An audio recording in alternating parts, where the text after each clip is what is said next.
Ever seen people like Andrew Tate flaunting fancy cars and luxury vacations on social media? But does all that really mean they're rich? Then there's Warren Buffett, a billionaire who drives regular cars and eats at McDonald's.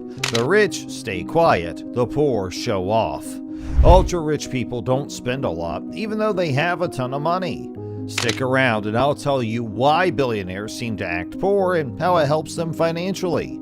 They do it by keeping a low profile, and we'll break down why that's important. So let's get started. Consider this: when you don't capture attention with flamboyant displays, no one knows what you're up to, and there's less speculation about your actions. This means you may concentrate solely on your goals without being distracted by the opinions of others. You see, some people want to appear wealthy even when they aren't. You see these photos on social media of many young men posing in front of Lamborghinis. But let me tell you, the majority of these guys noticed this automobile in the parking lot and pretended to own it for their Tinder profiles. True wealthy individuals rarely flaunt their wealth. Instead, they keep it low-key because they realize the effort required to acquire it. Instead, they focus on increasing their fortune. Let me give you an example. Consider renting a Lamborghini for one day in the United States. It costs between $2,000 and $3,000. Many wealthy people hire out their cars to those who simply want to show off. Those folks spend money to appear wealthy, which enriches the already wealthy one. This way of thinking simply divides the rich and the poor. Aside from that, there are certain drawbacks to being open about your riches. As soon as you show off, your family members may contact you for financial assistance. I am not saying that aiding them is wrong, but they may become more reliant on you. Then there are those salespeople who may pounce, attempting to lure you into the transaction, such as real estate investments that can go bad. Don't forget about robbers who frequently target wealthy folks. Furthermore, there are these gold diggers that may be interested in you solely for your money. As a result, it becomes difficult to determine who is actually interested in you as a person. Genuinely affluent people work to secretly increase their fortune. For example, someone may start an online business and then refrain from speaking about it after it is profitable. In actuality, this is not an easy path. You may not receive much acclaim and your social circle may decrease, but the ones who remain around are the real deal. Now, you might be wondering about influencers like Andrew Tate and Iman Gadzhi.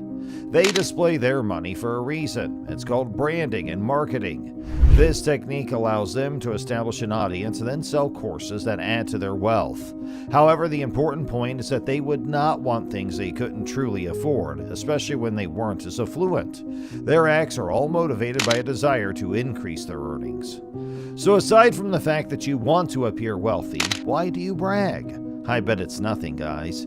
You do not need the most costly clothes and watches. This does not imply that you should look like a mess. You can completely avoid the brand hype and still look good. Also, you don't need the newest car to impress anyone. That will only add to your financial burden. Now, if you're playing rich only to keep some friends or impress someone, please stop.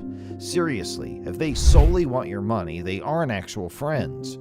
Consider how much money you could save by not pretending and instead putting it towards something productive, such as a side venture. Consider this: you quit buying stuff you don't need and instead establish a small business. In little time, that business could be generating far more revenue than you ever spent on flashy marketing. Coming back to rich people, people who are wealthy usually invest their resources in the properties that have a capacity to appreciate with time, such as houses and also duplexes. This implies that their investments can grow, increase in value, and even generate positive long-term returns. However, the poor tend to invest in things that depreciate easily, such as purchasing a brand new car. And as soon as they drive that car out of the lot, its value starts plummeting very steeply. The difference is in the mentality. On the contrary, rich people consider how their investment could benefit them and perhaps make them even richer, while poor people may spend money on things that give immediate pleasure but do little to improve their own financial situation in the long term. When a person is poor, he or she often looks up at others in the same class who dream of being rich. But the better path would be for them to derive motivation from those who were poor, but they went on to become rich. On the one hand, experiences of overcoming challenges and achieving success from other people offer a lot of valuable, practical strategies and mindset shifts. By following the paths of many real success stories, people can learn what truly works and will be able to apply those lessons in their own lives. When the poor emulate those who have successfully come up from poverty, they are inundated with a multitude of knowledge and wisdom. It's like having a map that was derived from real-life situations and using them to navigate through the possible roadblocks. Alternatively, copying other people who have not yet escaped from the same financial predicament is very unlikely to result in great strides, since it does not deliver the same tried and tested tips and solutions. In other words, it is a very practical and also positive solution to look up to the people who have gone beyond poverty. It enables the individuals to make rational decisions and take appropriate actions towards their own financial stability.